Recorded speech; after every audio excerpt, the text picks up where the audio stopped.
कार्तिक में तुलसी वृक्ष के आरोपण और पूजन आदि की महिमा। ब्रह्मा जी कहते हैं, कार्तिक मास में जो विष्णु भक्त पुरुष प्राप्त काल स्नान करके पवित्र हो कमल तुलसी दल से भगवान दामोदर की पूजा करता है, वो निश्चय ही मोक्ष प्राप्त कर लेता है। जो भक्ति से रहित है वो यदि सुवर्ण आदि से भगवान की पूजा करे तो भी वे उसकी पूजा ग्रहण नहीं करते। सभी वर्ण के लिए भक्ति सबसे उत्कृष्ट मानी गई है। भक्तिहीन कर्म भगवान विष्णु को प्रसन्न करने वाला नहीं होता। यदि तुलसी के आधे पत्ते से भी प्रतिदिन भक्ति पूर्वक भगवान की पूजा की जाए तो भी वे स्वयं आकर दर्शन देते हैं। पूर्व काल में भक्त विष्णुदास भक्ति पूर्वक तुलसी पूजन से शीघ्र ही विष्णु धाम को चला गया और राजा चोल उसकी तुलना में गौण हो गए। अब तुलसी का महात्मा सुनो। वो पाप का नाश और पुण्य की वृद्धि करने वाली है। अपने लगाए हुए तुलसी जितना ही अपने मूल का विस्तार करती है उतने ही सहस्त्र युग तक मनुष्य ब्रह्म लोकों में प्रतिष्ठित होता है। यदि कोई तुलसी संयुक्त जल में स्नान करता है तो वो सब पाप से मुक्ति हो भगवान विष्णु के लोकों में आनंद का अनुभव करता है। महामुने जो लगाने के लिए तुलसी का संग्रह करता है और लगाकर तुलसी का वन तैयार कर देता है उतने से ही पाप मुक्त हो ब्रह्मो भाव को प्राप्त होता है।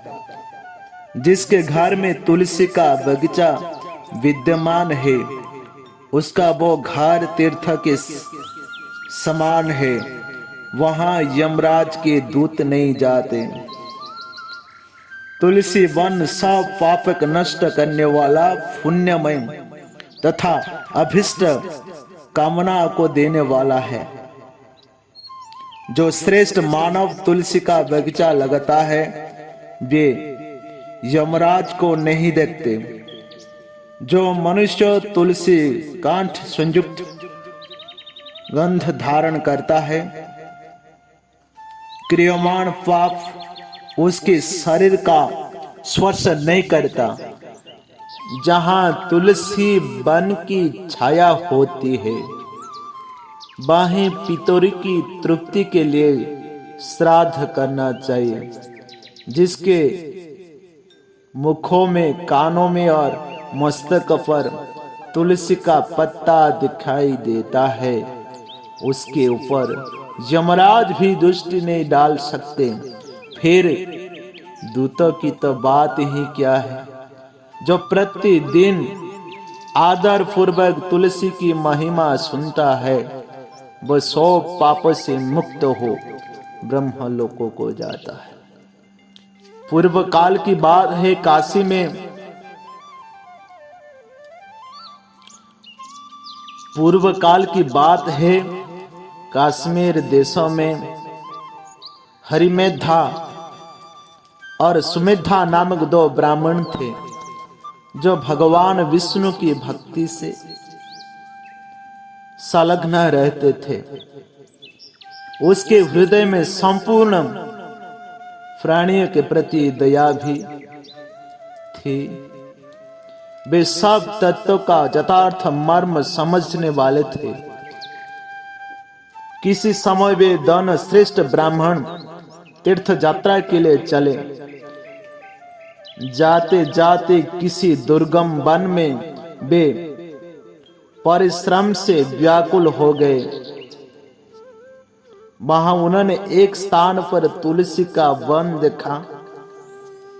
उनमें से सुमेधा ने वो तुलसी का महान वन देखकर उसकी परिक्रमा की और भक्ति पूर्वक प्रणाम किया। ये देख हरिमेधा ने तुलसी का महात्म्य और फल जानने के लिए बड़ी प्रसन्नता के साथ बार बार पूछा, ब्राह्मण अन्य देवताओं, तीर्थ व्रत और मुख्य ब्राह्मण के रहते हुए तुमने तुलसी वन को क्यों प्रणाम किया है? सुमेधा बोला, महाभाग सुनो, यहाँ धूप सता रही है, इसलिए हम लोग उस बरगद्दे के समीप चले। उसी की छाया में बैठकर मैं यथार्थ रूप से सब बात बताऊंगा। वहां विश्राम करके सुमेधा ने हरिमेधा से कहा, विप्रवर, पूर्व काल में दुर्वासा के शाप से जब इंद्र का ऐश्वर्य छीन गया था, इस समय ब्रह्मा आदि देवताओं और असुर ने मिलकर क्षीर सागर का मंथन किया। उससे ऐरावत हाथी, कल्प वृक्ष, चंद्रमा, लक्ष्मी, उच्चश्रवा घोड़ा, कौस्तुभ मणि तथा धन्वंतरी रूप भगवान श्री हरि और दिव्य औषधियों प्रकट हुई। तदंतर अजरता और अमरता प्रदान करने वाले उस अमृत कलश को दोनों हाथों में लिए हुए श्री विष्णु बड़े हर्ष प्राप्त हुए। उनके नेत्र में आनंद श्रुति कुछ बूंदे उस अमृत के ऊपर गिरे। उससे तत्काल ही मंडलाकार तुलसी उत्पन्न हुई। इस प्रकार वहां प्रकट हुई लक्ष्मी तथा तुलसी को ब्रह्मा आदि देवताओं श्री हरि की सेवा में समर्पित किया और भगवान ने उन्हें ग्रहण कर लिया। तब से तुलसी जगदीश्वर श्री विष्णु की अत्यंत प्रिय करने वाली हो गई। संपूर्ण देवता भगवती प्रिया तुलसी की श्री विष्णु के समान ही पूजा करते हैं।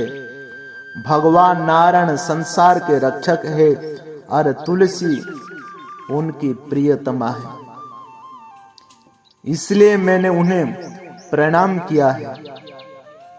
सुमेधा इस प्रकार कह ही रहे थे कि सूर्य के समान अत्यंत तेजस्वी एक विशाल विमान उनके निकट ही दिखाई दिया। उन दोनों के आने ही वो बरगदा का वृक्ष गिर पड़ा और उन्होंने दो दिव्य पुरुष निकले जो अपने तेजो से सूर्य के समान संपूर्ण दिशाओं को प्रकाशित कर रहे थे। उन दोनों ने हरिमेधा और सुमेधा को प्रणाम किया। उन्हें देखकर वे दोनों ब्राह्मण भय से बेहाल हो गए और आश्चर्यचकित होकर बोले, आप दोनों कौन हैं? देवता के समान आपका सर्वमंगलमय स्वरूप है। आप नूतन मंदार की माला धारण किए कोई देवता प्रतीत हो रहे हैं। उन दोनों की इस प्रकार पूछने पर वृक्ष से निकले हुए पुरुष बोले, विप्रवर, आप दोनों हमारे माता पिता और गुरु हैं, बंधु आदि भी आप ही दोनों हैं। इतना कहकर उनमें से जो ज्येष्ठ था वो बोला, मेरा नाम आस्तिक है, मैं देवलोकों का निवासी हूँ। एक दिन में नंदनवन में एक पर्वत पर क्रीड़ा करने के लिए गया। वहां देवांगनाओं ने मेरे साथ इच्छा अनुसार विहार किया। उस समय युवती के मोती और बेला के हार तपस्या करते हुए लमस मुनि के ऊपर गिर पड़े। बहुत सब देखकर मुनि को बड़ा क्रोध हुआ। उन्होंने सोचा, स्त्रियों तो परतंत्र होती है, अतः ये उनका अपराध नहीं है, ये दुराचारी आस्तिक ही साप पाने योग्य है। ऐसा निश्चय करके उन्होंने मुझे साप दिए। अरे तू ब्रह्म राक्षस होकर बरगदे के वृक्षों पर निवास कर, फिर भी मैंने विनय पूर्वक जब उन्हें प्रसन्न किया तब उन्होंने उस सापों से मुक्त होने की अवधि भी निश्चित कर दी। जब तू किसी ब्राह्मण के मुखों से भगवान विष्णु का नाम और तुलसी दल की महिमा सुनेगा, तब तत्काल तुझे उत्तम मोक्ष प्राप्त होगा। इस प्रकार मुनि का शाप पाकर और मैं चिरकाल से अत्यंत दुखी हो इस बट वृक्ष पर निवास करता था। आज दैववश आप दोनों के दर्शन के मुझे निश्चय ब्राह्मण के शाप से छुटकारा मिल गया। अब मेरे इस दूसरे साथी की कथा सुनिए। ये पहले एक श्रेष्ठ मुनि थे और सदा गुरु की सेवा में ही लगे रहते थे। एक समय गुरु जी आज्ञा का उल्लंघन करके ये ब्रह्म राक्षस भाव को प्राप्त हो गए, किंतु आपके